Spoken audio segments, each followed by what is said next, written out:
যিটো বস্তু আমি 10 কিলোমিটাৰ 15 কিলোমিটাৰ পৰা কণ্ট্ৰলৰ চাউলবিলাক যায় কণ্ট্ৰলৰ চাউল দালি যে আহে আধা বিক্ৰী কৰি পেলাই আধা লৈ আহে আগতে উপায় নাই কমিউনিকেশ্যন চাৰ্জ হয় এতিয়া ঘৰত পেলাই থৈ যায় ৰিলিফ যে ৰিলিফ 30 বেগ পালে 15 বেগ তাতে বিক্ৰী হয় পানীগাঁৱত 15 কিলোমিটাৰ দূৰত কাৰণ এই নাৱৰীয়াবিলাক দিব লাগিব গাড়ী ভাড়া দিব লাগিব কিন্তু এতিয়া মাজুলীৰ পৰা ঘৰত পেলাই 30 বেগ 30 বেগ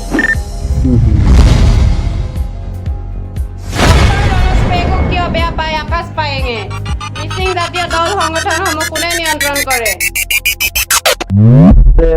মিচিঙৰ যিমান দল সংগঠন আছে সকলোৱে ৰণোজ পেগুক আদৰ্শ বুলি ভাবে তেখেতৰ নেতা বুলি স্বীকাৰ কৰে আপুনি কিন্তু কিয় বেয়া পায় কিছুমান বিষয় জড়িত আছে এজন মানুহক এতিয়া বেয়া পাব পাৰে বা কি কাৰণে বেয়া পাব পাৰে কিবা আপোনাৰ ব্যক্তিগত কিবা আগ্ৰহ আছে নেকি যে এই মিচিঙৰ যে পানে কেবাং আগম কেবাং হয় বীৰবী কেবাং হয় স্বতন্ত্ৰতাৰে অলপ তেওঁলোকক এৰি দিব লাগে সেইটো কাৰণে আপুনি বেয়া পায় মানে এইটো মই কোনো সভাত আপুনি ভাবে তেখেত হস্তক্ষেপ কৰি আছে বুলি এতিয়াও জাতীয় দল সংগঠনসমূহ ৰণোজ পেগু এতিয়া বেলেগ ৰাজনৈতিক আদৰ্শ তেখেতে বিজেপিত গ'ল তথাপি তেওঁ গোটেই মিচিং জাতীয় সংগঠনৰ তেখেতে ষ্টেৰিংখন ঘূৰাই আছে বুলি আপুনি এতিয়াও কি ভাবে নেকি মই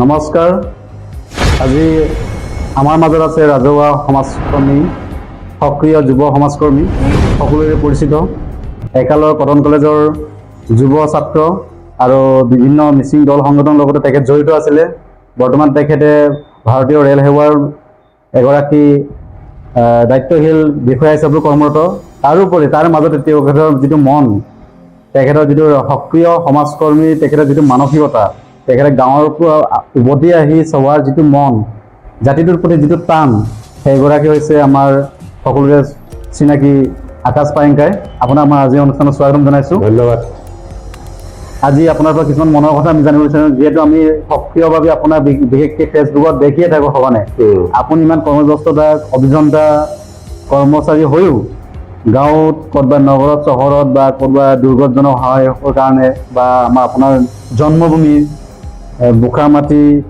যিটো মানে আপোনাৰ দুৰ্ব্যৱস্থা দেখি পিনি আপোনাৰ মনত যি খৰুৱনি জন্মে সেইখিনি আপুনি অলপ মানে বিপদৰ সময়ত দুৰ্গতজনক এষাৰি মাত দিবলৈ আপোনাৰ যিটো মন আমি ফেচবুক সঘনাই দেখি আহিছোঁ এই ট্ৰেণ্ডত খুব চলি আছে আমি ভাবোঁ মানুহজন চৰকাৰী চাকৰি কৰিও বা বিভিন্ন ধৰণৰ থাকিও আকৌ কেতিয়া গাঁৱত যায়গৈ আপুনি অলপ কিছু কথা জানিব বিচাৰিছোঁ হয় সেই ভাৱটো একচুৱেলি মোৰ আজিৰ জন্ম নহয় সেইটো আমাৰ ঘৰতে এটা পৰিৱেশ আছিলে হয় যে মোৰ দেউতাই এইটো কথাষাৰ মাজে মাজে কৈ আছিল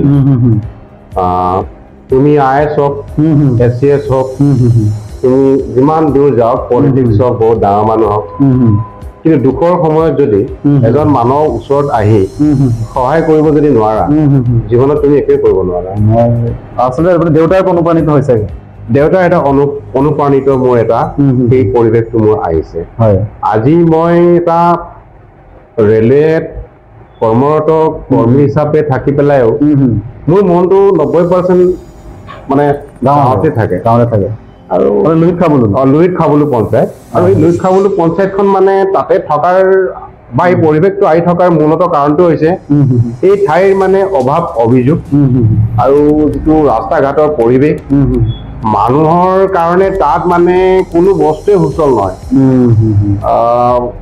এটা টাউনীয়া পৰিৱেশটো নাই বৰ আৰ্ট অফ ষ্টেণ্ডাৰ্ড লিভিংটোত মানে একদম বহুত ল' লেভেল কিছুমান বুলি কওঁতে মই পাৰ্চেণ্টেজ আকৌ আহিব লাগিব 90% মানুহ হয়তো গাঁৱৰ পৰা ওলাইয়ে যোৱা নাই লুইত খাবলো পঞ্চায়তৰ টোটেল ভোটৰ পৰা যদি আমি 3 গুণ কৰোঁ এইবাৰ আমাৰ ইলেকশ্যনত 9172 ওলাইছে তাক যদি 3 গুণো কৰোঁ 27-30,000 বুলি যদি আমি জনসংখ্যা ধৰোঁ তাৰ মাজতে হয়তো 1000 মানে বাহিৰত ঘূৰি ফুৰে নেকি বাকীবিলাক মানে গাঁৱত ৰাতিপুৱা খেতিত যায় আৰু আহে খেতিত যায় আহে এইখিনিতে অৰ্থাৎ এই পৰিৱেশটো কিয় হৈছে ৰাস্তা ঘাট নাই গাড়ী এখন লৈ পেলাই ওলাই যোৱাৰ পৰিৱেশ নাই তেতিয়াহ'লে তেওঁ যোৱাতকৈ নোযোৱাই ভাল হিচাপ কৰিব পৰাকে মানুহৰ ঘৰত চাইকেল আছে। তেতিয়াহ'লে গৰ্ভৱতী মহিলাবোৰ কেনেকে থাকে যাব হস্পিটেল?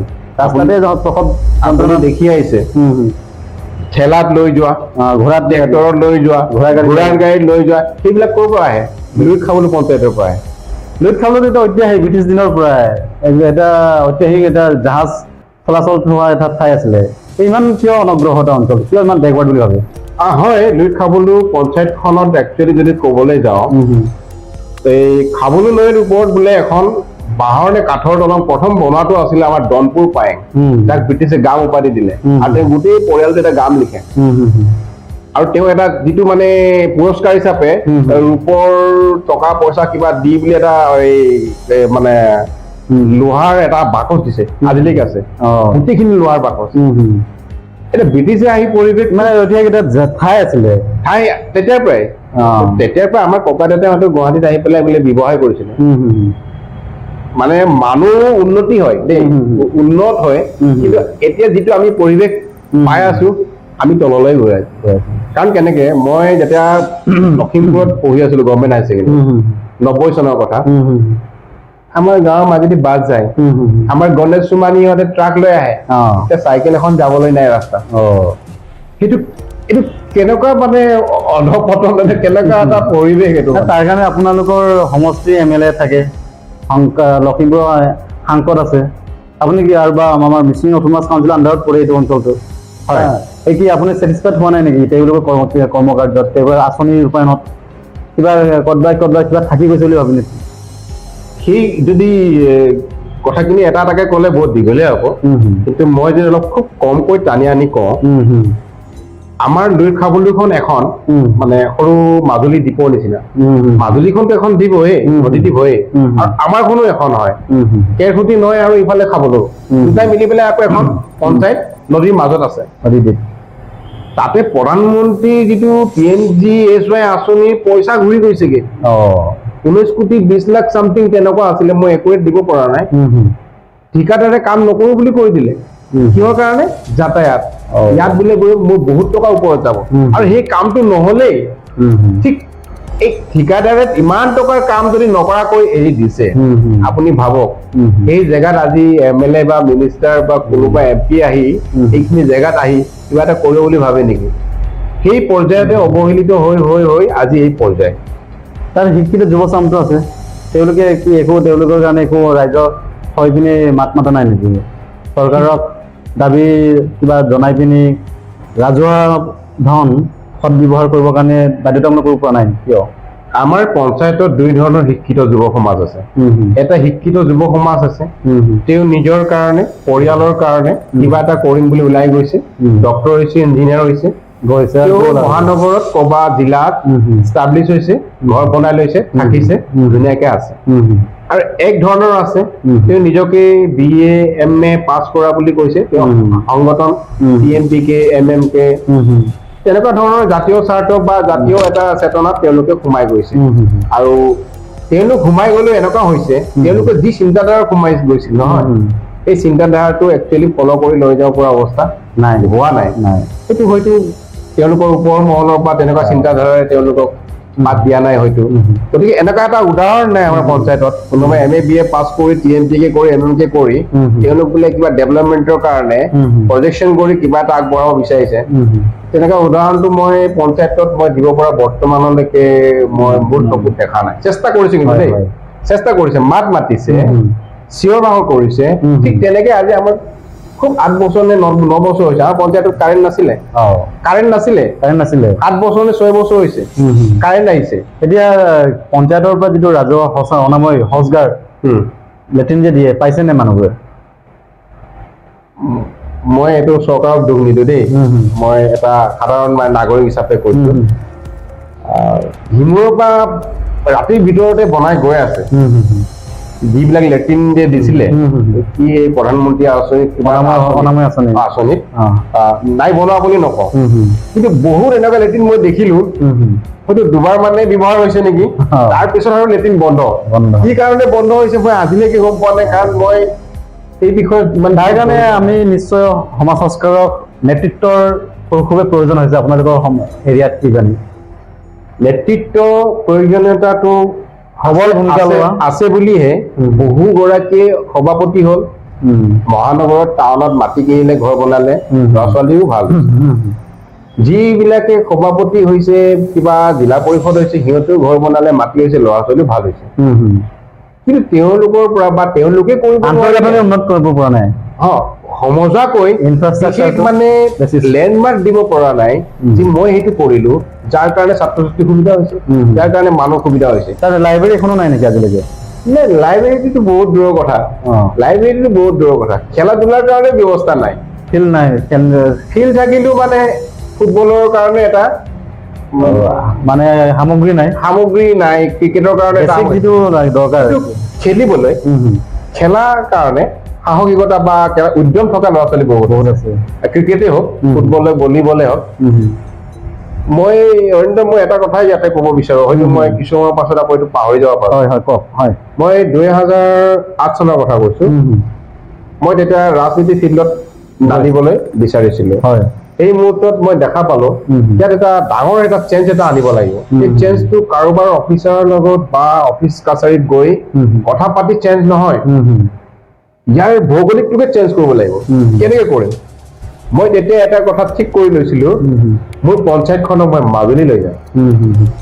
সেইকাৰণে আমাৰ পঞ্চায়তৰ গোটেই মানুহৰ মাজুলী সমষ্টিত পৰে। য়েছ, এই যিটো পৰিৱেশ, মই 2008 চনত delimited demand committee, Luit Khablo panchayat delimited demand committee মোৰ নেতৃত্বত গঠন কৰি সভাপতি সম্পাদক বনাই গোটেই গাঁৱৰ মুৰব্বীক আনি, পঞ্চায়তৰ মুৰব্বীক আনি গাঁওবোৰৰ পৰা লিখা লৈ ষ্টেপ বাই ষ্টেপ যোৰহাট দিছে। কাৰণ মাজুলীতো ডিষ্ট্ৰিক্ট হোৱা নাছিলে, মহকুমা আছিলে। মাজুলী মহকুমাত আমাৰ এটা প্ৰমোদ ডেকা বুলি, প্ৰমোদ ডেকা ছাৰ আছিলে দেই, মহকুমাধিপতি, খুব ভাল আছিলে, আমাক বহুত সহায় কৰিছে। আৰু এই চেমচং বাইদেউ, কোন মই ভুল হ'ব পাৰে দেই, মহিলা এগৰাকী ডিচি আছিলে যোৰহাটত। হয় হয়, সেই প্ৰচেছটো জয়ন্ত নাৰ্লিকাৰ ছাৰো আছিলে লখিমপুৰত।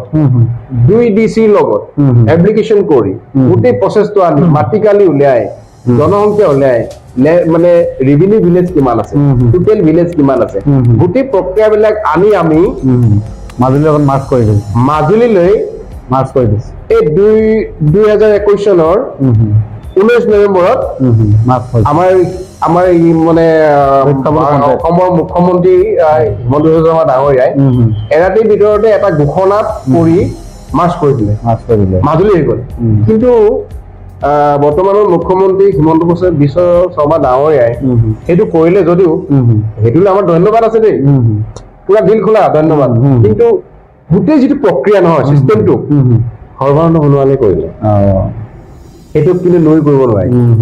তেওঁ দিল্লীলৈ মিনিষ্টাৰ হৈ যোৱাৰ পাছতো, পিছত আমি গুৱাহাটী লগ কৰোঁতে কৈছে, মই এৰি দিয়া নাই, মই আছো এতিয়াও। তেখেতে দিল্লীৰ পৰা এটা লেটাৰ ইয়াতে আমাৰ চিফ ছেক্ৰেটাৰী বৰুৱা, বিষ্ণু বৰুৱা ছাৰলৈ এটা লেটাৰ দিছিলে, দেখো immediate effect Luit Khablo panchayat has to be amalgamated with Majuli. আৰু হিমন্ত বিশ্ব শৰ্মা ডাঙৰীয়াই এনেকুৱা এটা কাম কৰি পেলালে, কিন্তু আমি হয়তো ভবা নাছিলো। এৰাতিৰ ভিতৰতে মানে চৰকাৰী গেজেট নটিফিকেশ্যন ওলাই দিলে, লুইত খাবলো পঞ্চায়ত মাজুলীৰ লগত অন্তৰ্ভুক্ত হ'ব লাগে গোটেই প্ৰচেছ। তাৰ বিৰুদ্ধে 2-3 বছৰ ভিতৰতে গোটেইখিনি আমাৰ অন্তৰ্ভুক্ত। সেইটো মই ভাবো অকল মাজুলী বুলি নহয়, এটা সময়ত মাজুলীৰ পৰা কি বিধায়ক খেলাৰ মন আছে নেকি? নহয়, মই এই পৰ্যায়লৈকে এতিয়ালৈকে ভবা নাই, কাৰণ সেইকাৰণে ভবা নাই। যদি হিমন্ত বিশ্ব শৰ্মাই যদি বিচাৰে আপোনাক, যাব নেকি? মই সেই শ্ৰেণীত একচুৱেলি মোৰ চিন্তাধাৰাটো নাহে। আপুনি তাক মামা বুলি নকয় কিয়? মই হিমন্ত বিশ্ব শৰ্মা ডাঙৰীয়াক মামা সেইকাৰণে নকওঁ, তেওঁ মোক কোনোদিনাই কোৱা নাই তুমি মোক মামা বুলি কবা দেই, মোকতো কোৱা নাই। মোৰ মামা বোলা বস্তুটো একচুৱেলি ক'ত থাকে? মোৰ মাৰ কিবা ককাই ভাই ৰিলেশ্যনটো থাকিব লাগিব না। তেখেত শৰ্মা, মই কৰ, আপুনি কৰ, সকলোৱে মামা কৈছে, কোনোবা ক'ব পাৰে, কিন্তু মই নকওঁ। কাৰণ সেইকাৰণে তেখেত আমাৰ অসমৰ মুখ্যমন্ত্ৰী, সন্মানীয় এগৰাকী সাংবিধানিক মুৰব্বী, ৰাজ্যখনৰ। মই মহাশয় কম, মহোদয় কম, ছাৰ কম। কিন্তু তেওঁক ভাইৰেল হৈ চকুৰ আগেদি মামা বুলি দিয়াৰ কাৰণে গোটেই ৰাজ্য ৰাষ্ট্ৰ হৈ গৈছে মামা নামটো।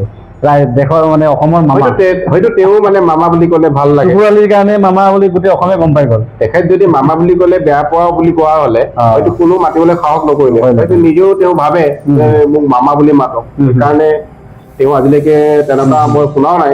কিন্তু এটা কথা ঠিক, মামা বুলি কোৱাৰ আগতে তেওঁ আচলতে দাদাই আছিলে। হয় দেই, আমি যেতিয়া কটন কলেজত, তেতিয়া কলেজ আছিলতো, সেই ইউনিভাৰ্চিটি হ'ল কটন কলেজ, যেতিয়া 2001 চনত আমি আছিলো, 2001 চনত প্ৰথম আমাৰ ছাৰে জালুকবাৰীৰ পৰা MLA হৈছে প্ৰথম দেই।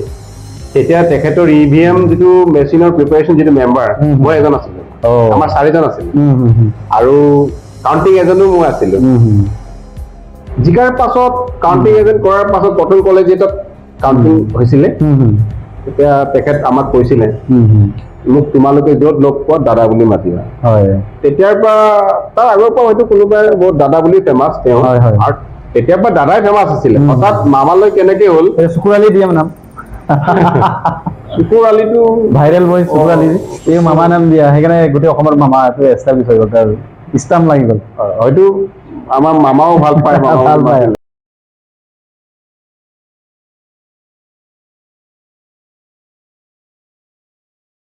वाले बहुत मिलेंगे। डर कोई स्मॉल, मीडियम, लार्ज या एक्सेल का मोहताज नहीं है। गला सबका सूखता है, सबका, पर डर से डरना नहीं है। हिम्मत का घूंट लगाना है, डर को निगल जाना है।